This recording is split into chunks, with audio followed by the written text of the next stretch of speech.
அனைவருக்கும் வணக்கம். நீங்க ஒரு செயலை செய்ய ஆரம்பிச்சு, தவிர்க்க முடியாத தடங்கல்கள் வந்து, அந்த செயலை செய்ய விடாம தடுக்கும்போது, "ஏன் எனக்கு இந்த தடங்கல்கள் வருது? இத தாண்டி நான் எப்படி வெற்றி பெறுறது?" அப்படின்னு ஒரு மனக்குழப்பத்தோடும், கவலையோடும் இருந்தீங்கன்னா, இந்த கதைய கேளுங்க. உங்களுக்கு ஒரு தெளிவு கிடைக்கும். ஒரு வழி கிடைக்கும். இப்போ கதைக்கு போவோம். முன்னொரு காலத்துல ஒரு நாட்டோட மன்னர் தன் நாட்டு மக்களுக்கு ஒரு அறிவிப்பு செஞ்சாரு. அந்த அறிவிப்பு என்னன்னா, நம்ம நாட்டை போர் மேகங்கள் சூழ்ந்திருக்கு. எந்த நேரமும் பக்கத்து நாட்டு அரசர் படையெடுத்து வரலாம். அதனால நம்ம நாட்டு போர் படைய இன்னும் வலிமைப்படுத்தணும். அதனால நம்ம நாட்டுல இருக்கிற தகுதி வாய்ந்த இளைஞர்கள் நாட்டோட தலைநகருக்கு வந்து தங்களோட திறமைகளை காமிச்சு போர் படையில வீரர்களா சேர்ந்துக்கலாம். அப்படி சேர்ற வீரர்களுக்கு மாதம் மாதம் சம்பளம் வழங்கப்படும்.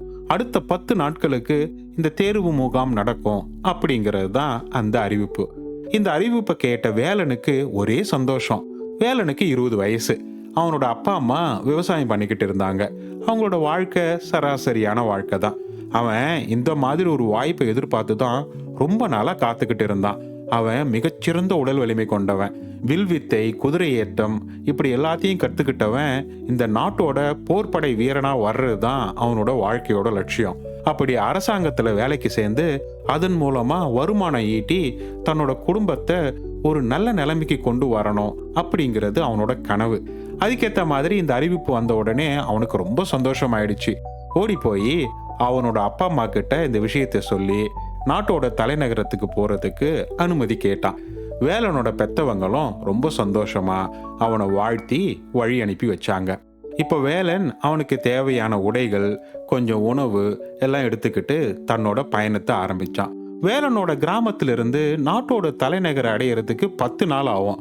ஆனா அவன் பயணம் பண்ணி போறதுக்கு மாட்டு வண்டியோ குதிரையோ இந்த மாதிரி எந்த வசதியும் இல்லாததுனால அவன் நடந்து தான் போக வேண்டியிருந்தது. இப்போ வேலன் தன்னோட லட்சிய பயணத்தை நோக்கி தன் நடை பயணத்தை ஆரம்பிச்சான். ஒரு நாள் பகல் முழுவதும் நடந்துகிட்டே இருந்தான். அந்த நாளோட மாலை நேரம் வந்து இருட்ட ஆரம்பிச்சிடுச்சு. ராத்திரியில பயணம் பண்றது அவ்வளவு நல்லதில்ல. காட்டு வழி எல்லாம் வரும். அதனால அங்க பக்கத்துல இருந்த ஒரு கிராமத்துல போய் ராத்திரி அங்க தங்கிட்டு காலையில எழுந்து கிளம்பலாம் அப்படிங்கிற ஒரு திட்டத்தோட அந்த ஊருக்குள்ள நுழைஞ்சான் வேலன். அப்போ அந்த ஊரோட நுழைவாயில் பக்கத்துல ஒரு பெரிய ஆலமரத்துக்கு அடியில அந்த ஊர் கிராமவாசிகள் எல்லாம் கையில தீப்பந்தங்களோட உட்காந்துக்கிட்டு இருக்காங்க. அதை பார்த்த வேலனுக்கு ஒரே ஆச்சரியம். என்னது இது, ராத்திரி நேரம் இந்த மக்கள் எல்லாம் தூங்காம எல்லாரும் இந்த மரத்துக்கு கீழே உட்காந்துக்கிட்டு தீப்பந்தங்களை வச்சுக்கிட்டு இருக்காங்களே அப்படின்னு அங்க போய் அந்த ஊரோட தலைவர்கிட்ட என்ன விஷயம் அப்படின்னு கேட்டான்.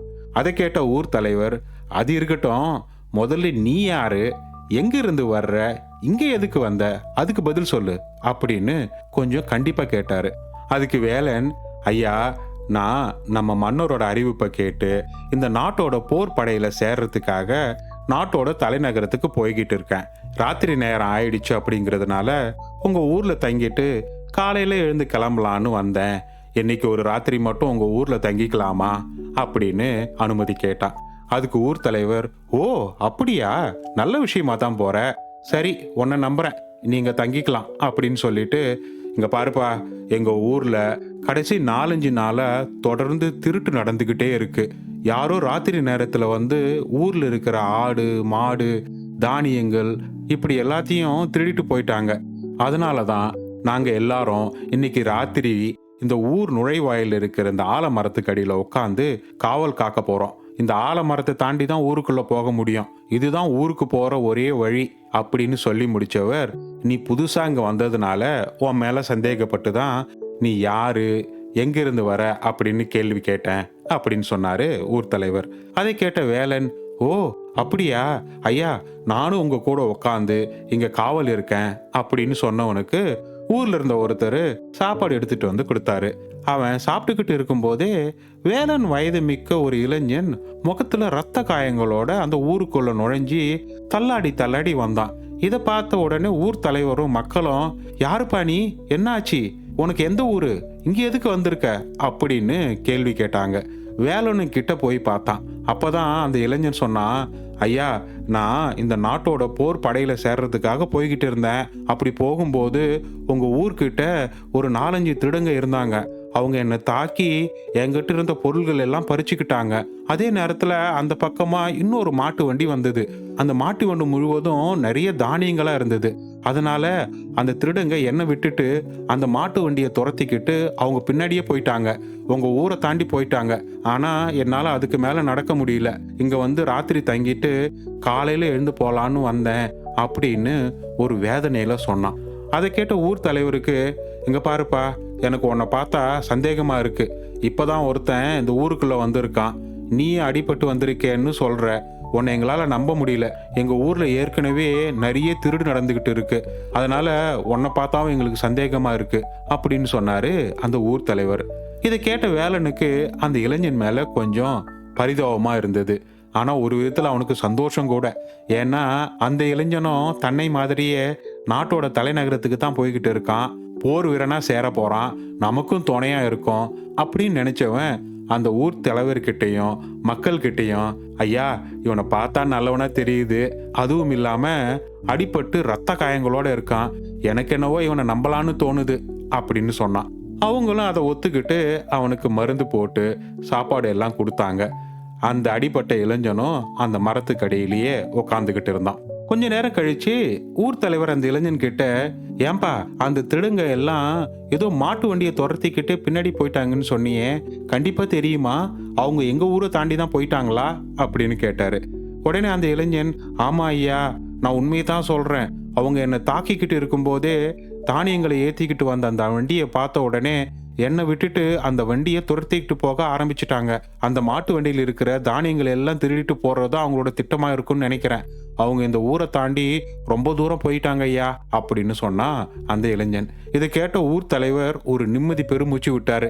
நல்ல வேலை, இன்னைக்கு ராத்திரி அந்த திருடனுங்க நம்ம ஊருக்கு திருட வர மாட்டானுங்க. அவனுங்களுக்கு திருடுறதுக்கு இன்னைக்கு வேற இடம் கிடைச்சிடுச்சு அப்படின்னு சொன்னவர் ஊர் மக்கள் கிட்ட, நீங்க எல்லாம் என்ன நினைக்கிறீங்க? இனிமேல் அந்த திருடுங்க இன்னைக்கு ராத்திரி வரமாட்டாங்க.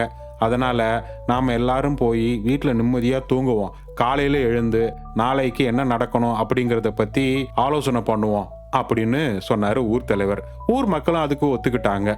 இப்போ ஊர் மக்கள் எல்லாம் கலைஞ்சு அவங்களோட வீடுகளுக்கு திரும்பி போக ஆரம்பிச்சாங்க. ஆனா வேலனும் அந்த அடிபட்ட இளைஞனும் அந்த மரத்தடியில படுத்து தூங்கிட்டாங்க. விடிகால ஒரு 5 மணி இருக்கும். அந்த ஊர்ல இருந்து ஒரே சத்தம். மக்கள் எல்லாம் வீட்டு விட்டு வெளியில வந்து ஒரே சத்தம் போடுறாங்க.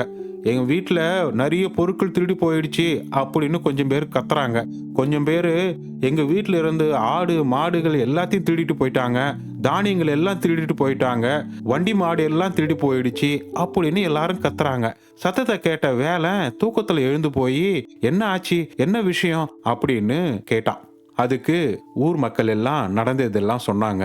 ஊர் தலைவருக்கு ஒண்ணுமே புரியல. ராத்திரி அடிபட்டு வந்த அந்த இளைஞன், திருடனுங்க எல்லாம் ஊரை தாண்டி வேற பக்கமா போயிட்டாங்கன்னு சொன்னானே, இப்ப எப்படி அவங்க வந்து திருடிட்டு போனாங்க அப்படின்னு ஒரே குழப்பமா இருந்தது அவருக்கு. அப்ப அந்த ஊர் தலைவர், அந்த அடிபட்ட இளைஞன் எங்க, அவனை எழுப்பி கூட்டிட்டு வாங்க அப்படின்னு சொன்னாரு. உடனே மரத்தடியில போய் பார்த்தா அந்த இளைஞனை காணோம். எல்லாருக்கும் ஒரே அதிர்ச்சி. இவ்வளவு காலையில அவனால எழுந்து நடந்து போக முடியாதே, யாராவது வந்து தானே அவனை கூட்டிட்டு போயிருக்க முடியும். அப்படின்னா அவன் யாரு? ஒருவேளை அவனும் அந்த களவாணி கூட்டத்தை சேர்ந்தவன் தானா? நம்ம எல்லாரையும் திசை திருப்பி தூங்க வச்சு ஒரு நாடகம் நடத்தி ஊரையே கொள்ளை அடிச்சிட்டு போயிட்டானுங்களே அப்படின்னு அந்த ஒரு ஊர் தலைவர் ரொம்ப கவலைப்பட்டாரு. அவர் அப்படியே திரும்பி வேலனை பார்த்தாரு. ஒரே முறையா முறைச்சாரு. அவருக்கு அவன் மேல அவ்வளோ கோபம் வந்துடுச்சு. இங்க பாரு, இதுக்கெல்லாம் நீயும் தான் காரணம்.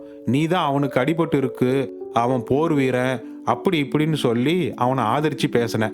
உன் பேச்சை கேட்டு நாங்களும் நம்பிட்டோம். இப்ப பாத்தியா எங்க ஊருக்கு ஏற்பட்ட கதிய. உன் பேச்சை கேட்காம அவனை இங்க நாங்க சேர்க்காம இருந்தான்னா, நாங்க ராத்திரி எல்லாம் அந்த மரத்தடியிலே தங்கி காவல் காத்துக்கிட்டு இருந்தோம்னா இந்த திருட்டு நடந்தே இருக்காது. இதுக்கெல்லாம் நீ தான் காரணம். உன்னை ஊருக்குள்ள விட்டதே தப்பு அப்படின்னு வேலனை பார்த்து சத்தம் போட்டாரு ஊர் தலைவர். ஊர் மக்களும் வேலனை கண்ட மேனிக்கு திட்டினாங்க. வேலனுக்கு ரொம்ப கஷ்டமா போயிடுச்சு. என்னடா இது, நாம இந்த ஊருக்கு ஏதாவது ஒரு நல்லது செய்யலாம் அப்படின்னு ஒரு ஆலோசனை சொன்னோம், ஆனா இப்படி நடந்து போச்சே. ஆமா, இது ஏன் தப்பும் கூட. நான் முழு விவரமும் தெரியாம அந்த இளைஞனை ஆதரிச்சு பேசியிருக்க கூடாது அப்படின்னு நினைச்சவன் அந்த ஊர் தலைவர்கிட்ட, ஐயா என்னை மன்னிச்சுக்கோங்க, நான் செஞ்சது தப்பு தான். ஆனா இப்போ நான் இங்கிருந்து கிளம்பணும், அப்பதான் நான் சரியான நேரத்துக்கு தலைநகரத்துக்கு போய் சேர முடியும் அப்படின்னு சொன்ன உடனே அந்த ஊர் தலைவருக்கும் மக்களுக்கும் அவ்வளோ கோவம் வந்துடுச்சு. ஏய், இந்த ஊர்ல இவ்வளோ திருடு நடந்து போயிருக்கு, நீ உனக்கு சம்பந்தமே இல்லாத மாதிரி இங்கிருந்து கிளம்பி போறேன்னு சொல்றியே அப்படின்னு சொல்லி சத்தம் போட்டாங்க. வேலனுக்கு இன்னும் ரொம்ப கஷ்டமாயிடுச்சு. என்னடா இது, நம்ம வாழ்க்கையில எப்படியாவது போர் வீரனா அரசாங்கத்துல வேலைக்கு சேர்ந்து அதனால வர சம்பாத்தியத்தை வச்சு நம்ம குடும்பத்தை ஒரு நல்ல நிலைமைக்கு கொண்டு வரலாம் அப்படின்னு நம்ம லட்சியத்தை நோக்கி போய்கிட்டு இருக்கும்போது இப்படி ஒரு தடங்கல் வருதே, என்ன பண்றது அப்படின்னு யோசிச்சவன், ஆமா தப்பு என் மேலதான் இருக்கு, சரி இன்னைக்கு ஒரு நாள் இங்க தங்கி அந்த திருடங்களை பிடிக்கிறதுக்கு இந்த ஊர்க்காரங்களுக்கு உதவி பண்ணலாம் அப்படின்னு நினைச்சவன் அந்த ஊர் தலைவர்கிட்ட போய் மன்னிப்பு கேட்டுட்டு, ஐயா இன்னைக்கு நான் உங்க ஊர்லயே தங்குறேன், அந்த திருடங்களை பிடிக்கிறதுக்கு உங்களுக்கு உதவி பண்றேன் அப்படின்னு சொன்னா வேலன். அதுக்கு ஊர் தலைவர் சரி இரு அப்படின்னு சொன்னாரு. அதுக்கப்புறம் கொஞ்ச நேரம் கழிச்சு வேலன் அந்த ஊர் தலைவர்கிட்ட போய், ஐயா நேத்து ராத்திரி நீங்க எல்லாம் அந்த மரத்தடியில தங்குறீங்க அப்படிங்கிற விஷயம் எப்படியும் அந்த திருடங்களுக்கு தெரிஞ்சிருக்கு, அதனாலதான் உங்களை திசை திருப்புறதுக்கு ஒரு ஆள் அனுப்பிச்சு இந்த மாதிரி ஒரு கதையை சொல்லி உங்களை எல்லாம் வீட்டுக்குள்ள போய் தூங்க வச்சுட்டு எல்லாத்தையும் திருடிட்டு போயிட்டாங்க. அதனால எனக்கு ஒரு சந்தேகம் இருக்கு ஐயா, ஒருவேளை உங்க ஊர்ல இருக்கிற யாரோ ஒரு சிலர் அந்த களவாணி கூட்டத்துக்கு உதவி பண்றாங்களோ அப்படிங்கிற ஒரு சந்தேகம் இருக்கு அப்படின்னு சொன்னான். உடனே ஊர் தலைவரும் அதை ஆமோதிச்சு, ஆமா ஒருவேளை இருக்கலாம், எனக்கும் அந்த சந்தேகம் இருந்தது அப்படின்னாரு. அதுக்கப்புறம் கொஞ்ச நேரம் யோசித்து பார்த்த வேலன் அந்த ஊர் தலைவர்கிட்ட வந்து, ஐயா உங்க ஊருக்குள்ள நுழையிறதுக்கு இந்த நுழைவாயிலை தவிர வேற ஏதாவது வழி இருக்கா அப்படின்னு கேட்டான். அதுக்கு அந்த ஊர் தலைவர், இல்லப்பா எங்க ஊர்ல நுழையிறதுக்கு இந்த ஒரு வழி தான், ஏன்னா எங்க ஊரை சுத்தி மற்ற 3 பக்கமும் மலைகளால சூழப்பட்டு இருக்கு, அந்த மலைகளை தாண்டி ஊருக்குள்ள நுழையிறது ரொம்ப கஷ்டம், அதனால இந்த நுழைவாயில் தான் ஒரே வழி அப்படின்னு சொன்னவர் ஏதோ ஞாபகம் வந்தவரா, ஆமா ஆமா இன்னொரு வழி இருக்கு, அந்த வழி இந்த ஊர்ல இருக்கிற 4 பேரை தவிர வேற யாருக்கும் தெரியாது அப்படின்னு சொன்னாரு. உடனே ரொம்ப ஆர்வமா வேலன், ஐயா அது என்ன வழி, அது எங்க இருக்கு அப்படின்னு கேட்டான். அதுக்கு அந்த ஊர் தலைவர், இந்த மலைகளுக்கு நடுவே ஒரு குகை இருக்கு, அந்த குகை வழி நுழைஞ்சு வந்தா இந்த ஊரோட பின்பக்கமா இந்த ஊருக்குள்ள வந்து சேர்ந்துடலாம், ஆனா நான் சொன்ன மாதிரி அந்த வழி இருக்கிறது இந்த ஊர்ல இருக்கிற யாருக்கும் தெரியாது, 4 பேரை தவிர, அதுல நானும் ஒருத்தன் அப்படின்னு சொன்ன உடனே வேலன் சொன்னா, ஐயா அப்போ இதுதான் நம்ம திட்டம், இன்னைக்கு ராத்திரி ஊர் மக்கள் எல்லாரையும் நுழைவாயில் இருக்கிற அந்த ஆலமரத்துக்கு கீழே தீப்பந்தங்களோட உட்காந்து காவல் காக்க சொல்லுவோம், அதே மாதிரி ஒரு 4 பலசாலியான ஆட்களோட நீங்களும் நானும் அந்த மலை குகை கிட்ட போய் பதுங்கி இருக்கலாம், ஒருவேளை இந்த ஊர்ல இருந்து யாராவது அந்த திருடுகள் கூட்டத்துக்கு உதவி பண்றாங்க அப்படின்னா அந்த குகையை பத்தி கண்டிப்பா சொல்லுவாங்க, அப்போ அந்த திருடர்கள் அந்த குகை வழியா தான் வந்து ஆகணும், அப்படி அவங்க வரும்போது அங்க பதுங்கி இருக்கிற நாம அந்த திருடர்களை தாக்கி கையுங்களவுமா பிடிச்சிடலாம் அப்படின்னு தன்னோட திட்டத்தை விளக்கமா சொன்னான். ஊர் தலைவருக்கு இந்த திட்டம் ரொம்ப பிடிச்சு போச்சு. அவர் வேலன் கிட்ட, தம்பி நீ வீரனா மட்டும் இல்ல, ரொம்ப புத்திசாலியே இருக்கியே அப்படின்னு பாராட்டினாரு. அப்புறம் அந்த ஊர் தலைவர் ஊர் மக்கள்கிட்ட போய் ராத்திரி நுழைவாயில் இருக்கிற ஆலமரத்துக்கு அடியில நாம எல்லாரும் காவல் காக்கணும் அப்படிங்கிற விஷயத்த சொன்னாரு. ஊர் மக்கள் எல்லாரும் சரிங்க தலைவரே அப்படின்னு சொன்னாங்க. சாயங்கால நேரம் வந்தது. இரவு நேரம் வர ஆரம்பிச்ச உடனே ஊர் மக்கள் எல்லாம் வந்து அந்த ஆலமரத்துக்கு அடியில தீப்பந்தங்களோட உட்கார்ந்து கண்ணும் கருத்துமா நுழைவாயில பார்த்துக்கிட்டே இருந்தாங்க. அதே நேரத்துல ஊர் தலைவரும் வேலனும் இன்னும் 4 பலசாலியான ஆட்களோட ஊர் மக்கள் கிட்ட எதுவும் சொல்லாம மெதுவா போய் ஊருக்கு பின்னாடி இருக்கிற மலைகளுக்கு நடுவுல இருக்கிற அந்த குகை பக்கத்துல ஒதுங்கிக்கிட்டாங்க, காத்துக்கிட்டு இருந்தாங்க. நள்ளிரவு நேரம் ஆச்சு. அந்த குகையிலிருந்து மெதுவா சத்தம் வர ஆரம்பிச்சது. அந்த குகையிலிருந்து ஆட்கள் நடந்து வர சத்தம் கேட்ட உடனே வேலனுக்கும் அந்த தலைவருக்கும் நல்லா புரிஞ்சிடுச்சு, நாம நினைச்சது சரிதான், இந்த ஊர்ல இருக்கிற யாரோ ஒருத்தவங்க தான் அந்த திருடங்களுக்கு உதவி பண்றாங்க அப்படின்னு நினைச்சவங்க குகையை விட்டு வெளியில வர திருடங்களை தாக்கி பிடிக்க தயாரா இருங்க அப்படின்னு மற்றவங்களுக்கு எல்லாம் சொல்லிட்டு எல்லாரும் தயாரானாங்க. அப்போ குகையிலிருந்து வெளியில ஒரு 4 திருடர்கள் வந்தாங்க. அப்போ கூடவே இன்னொரு ஆளு வர்றத ஊர் தலைவர் பார்த்தார். அவருக்கு ஒரே அதிர்ச்சி. குகை வழி தெரிஞ்ச அந்த 4 பேர்ல ஒருத்தர் தான் அந்த ஆளு. குகையிலேருந்து வெளியில் வந்த அந்த திருடர்களை அவங்க எதிர்பாராத நேரத்தில் தாக்குனதுனால அவங்க எல்லாம் நிலை குடிஞ்சு போயிட்டாங்க. அந்த திருடர்கள் 4 பேரையும் வேலனும் ஊர் தலைவரும் மற்றவங்களும் சேர்ந்து கைத்துல கட்டி போட்டு அவங்க எல்லாரும் இழுத்துக்கிட்டு ஊருக்குள்ள போனாங்க. ஊர் மக்கள் கிட்ட நடந்த எல்லாத்தையும் சொன்னாங்க. ஊர் மக்களும் அந்த தலைவரும் வேலனுக்கு ரொம்ப நன்றி சொன்னாங்க. அப்ப அந்த ஊர் தலைவர் சொன்னாரு, மக்களே, வேலன் போட்ட இந்த திட்டத்தினால தான் நாம இந்த திருடர்களை பிடிக்க முடிஞ்சது.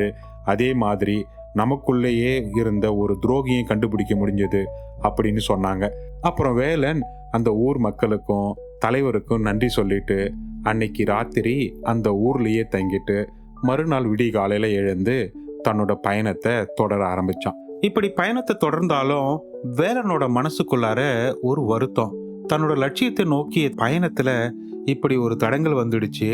நாம இதை தாண்டி எப்படி போய் அந்த தலைநகரத்தை அடைஞ்சி ஒரு போர் வீரனா பணியில சேர்றது அப்படிங்கிற ஒரு கவலையோடையே நடந்துகிட்டு இருந்தான். அடுத்த 2 நாள் முழுவதும் தொடர்ந்து நடந்துகிட்டே இருந்தான். அப்படி வரும்போது அவன் இன்னொரு கிராமத்தை தாண்டி போக வேண்டியிருந்தது. ஆனா அந்த கிராமம் முழுவதும் ஒரே வெள்ளக்காடா இருந்தது. ஊருக்குள்ளேயே நுழைய முடியல. வெள்ளம் ஓடிக்கிட்டு இருக்கு. என்ன பண்றது?